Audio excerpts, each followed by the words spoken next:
Esse vídeo ele dá trabalho de refutar, não é porque os dados são difíceis de apurar. Dá trabalho de refutar dentro do padrão de vídeo que se quer, que é vídeo curto, né? Como para anarquizar ele não precisa fundamentar nada, então ele só anarquiza. Para responder eu preciso fundamentar, né? Boa. Veja, ele vai dizer o seguinte, que Jesus ele é um falso profeta, né? Porque fala sobretudo do fim do mundo. E o mundo ainda continua, o mundo não acabou. Então parece que aí ele deu uma tacada assim, que tornou ele irrefutável. O mundo não acabou, né? Muito bem. Mas aí o que é que ele não percebeu? E não vai perceber. Ele não está afim de perceber nada, ele só está afim de anarquizar. É que primeiro, ele está falando, Rabi Yeshua está falando para os seus discípulos. Ele está falando daquela geração, certo? Então a coisa tem que acontecer naquela geração. Mas o mundo acabou naquela geração e foi recriado? Não. Então, do que Jesus está falando no final das contas? O termo hebreu para mundo é olam. E olam não é o globo terrestre, que é isso que ele entende por fim do mundo. É a destruição do globo terrestre e a reconstrução desse novo mundo. Na verdade, o cristão entende que esse mundo vai explodir e o pessoal vai viver salvadeusão no céu. Tá, né? Mas olam não é isso. Olam, o termo olam é o termo utilizado para governo. E o governo na época era o governo romano. Rabi Yeshua está dizendo que aquela geração iria ver o fim do governo romano. E realmente aconteceu. Se você buscar no livro de história, não precisa ser um historiador. Você vai buscar no livro de história que o governo romano ele começou a implodir de dentro para fora, sobretudo no governo de Calígula, que fica a coisa muito mais intensa, né? Tibério César dá o start para a coisa começar a se acabar e Calígula acaba com tudo. Quando chega ali em Nero, já está tudo muito raso. Nero já não é mais o senhor, não tem o peso que tinha os Césares antigos. Um pouco mais para frente, no século IV, você tem o reino romano perdendo toda a sua extensão territorial e largando ali o poder político para aderir ao poder religioso. Então o olam, o mundo, o governo romano realmente acaba naquela geração.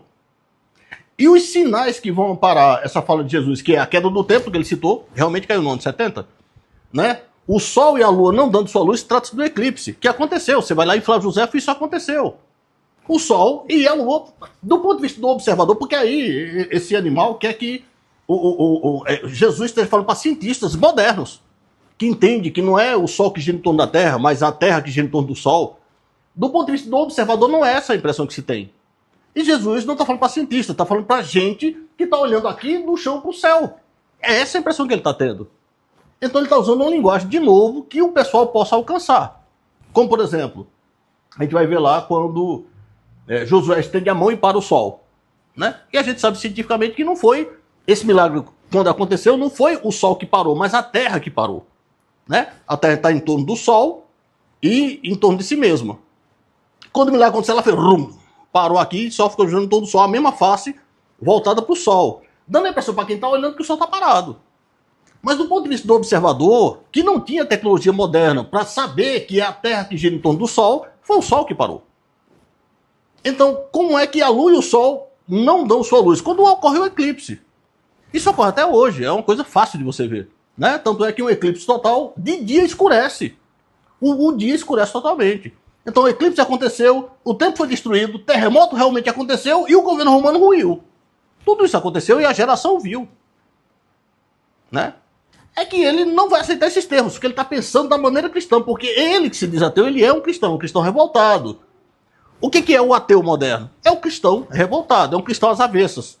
Né? Depois da reforma protestante, ainda os protestantes no século XV, que protestam contra a Igreja Católica.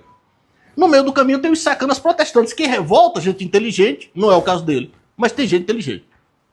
E esse pessoal inteligente vai protestar agora ao contrário. Ao invés de protestar contra a Igreja Católica, protesta contra o protestantismo. E como o protesto do protestante contra o protestante não tem mais a ver com questão doutrinária, tem a ver agora só com a questão da fé.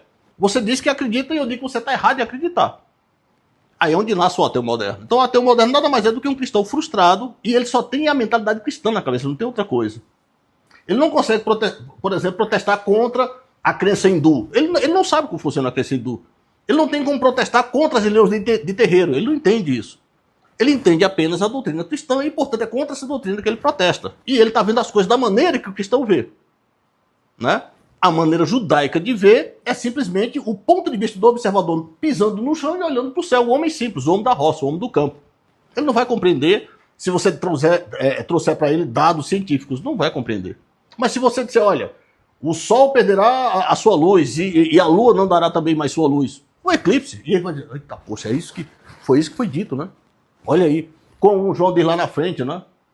Que haverão sinais nos céus e a lua se vestirá de vermelho ou de sangue, como queira. Já aconteceu, a lua de sangue. É um fenômeno científico, mas João não está tratando de ciência. João está tratando de uma visão que ele viu do ponto de vista do observador.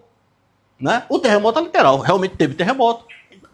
As escrituras sagradas dizem isso, a tradição judaica diz isso, e Flávio José, que é uma fonte extra-bíblica, e essa tradição judaica também afirma que houve. Né? Inclusive há escritores romanos que falam tanto do eclipse quanto do terremoto que houve. Né? E o governo, o mundo aí nesse caso, que é o governo, realmente é o governo romano que cessou. Tudo isso realmente aconteceu, aquela geração viu. E quando ele vai dizer assim, né? Inclusive Jesus vai dizer, né? Ele vai dizer chacotando, né? Cuidado para que a sua fogo não aconteça no sábado. Não está falando de todo mundo. Para as pessoas, tanto faz fugir no sábado ou no domingo, tanto faz. Agora, para o judeu, faz. Fugir para um judeu religioso é carregar coisas que ele não pode carregar no sábado para poder ir para longe. Né? Então ele está dizendo, olha, isso vai acontecer nessa geração e cuidado para que não aconteça no sábado, para que você não sofra essa aflição de quebrar o sábado para livrar a própria vida. E realmente aconteceu. Né? Você vê lá no cerco dos romanos em relação a Jerusalém, quem estava dentro não podia entrar, quem estava fora não podia sair, e muita gente tentou ali de várias maneiras, várias artimanhas, para poder se escapulir. Foi muito aflitivo, né? Teve gente que morreu de fome, teve gente que comeu gente, inclusive, né? Pegou as crianças e matou, comeu cozinhado, comeu assado. Né? Então houve sofrimento como nunca se viu na história do povo judeu. Isso é verdade e realmente aconteceu, os sábios atestam isso. Mesmo os sábios que não acreditam no Novo Testamento atestam isso. Né? Então ele não sabe do que está falando. Né? Ele só está anarquizando aí. E sobre ver a glória de Deus? No caso da glória de Deus, essa realmente é algo um pouquinho mais complicado. Vai ter que afunilar para os apóstolos, né? Que ele está falando para os apóstolos, está falando para o povo inteiro, certo? Tem um trecho lá nos evangelhos, eu não lembro, acho que é o evangelho de João, no final do evangelho, onde está os apóstolos andando, Jesus ao lado de Pedro e João na frente deles. Aí Pedro está enciumado, porque durante todos esses 3 anos e meio que eles andaram juntos, João era o preferido. O texto diz que era aquele que deitava a cabeça no peito do nosso Senhor. E Pedro era o que mais amava a Jesus, mais amava o Cristo. E ficou enciumado. Aí perguntou para Jesus, e esse, o que há de ser dele? Aí Jesus disse, e se eu quiser que ele fique até que eu venha? O que é que tu tem com isso? Ele poderia pegar isso aí e dizer, Jesus mentiu, porque João morreu e ele não veio. Mas veja, não veio em que sentido que não veio? A questão é, se você observar, o Apocalipse é toda a conversa de Jesus com João mostrando o futuro, e para João, que estava no mundo espiritual, ele estava vivendo aquilo na carne. Ele realmente viu. O profeta, quando ele vai para o mundo espiritual, é atemporal. Ele consegue ver o passado, o presente e o futuro simultaneamente. A gente está farto de experiências assim, seja pelo Maftenestromo, seja pelo Bassarahat, seja pela meditação. Né? Quando você vai para o mundo espiritual, o tempo não conta. Experiência que esse animal não tem. Né? Ele não tem. Então ele não tem como saber disso. Então, para João, realmente ele veio. Ele viu a glória de Deus, de fato, de todas as maneiras. Né? Tal qual os profetas no passado. O profeta Daniel viu isso, que é também chamado livro de apocalíptico, né? Está dentro dessa categoria. Moisés teve visões assim, eu sei que depois vocês farão isso e aquilo, falando do amanhã. Né? E a tradição judaica vai falar inclusive de Adão, que no começo do mundo, pouco depois da sua queda, viu o fim de todas as coisas. Mas essa é uma conversa que para ele não interessa. Né?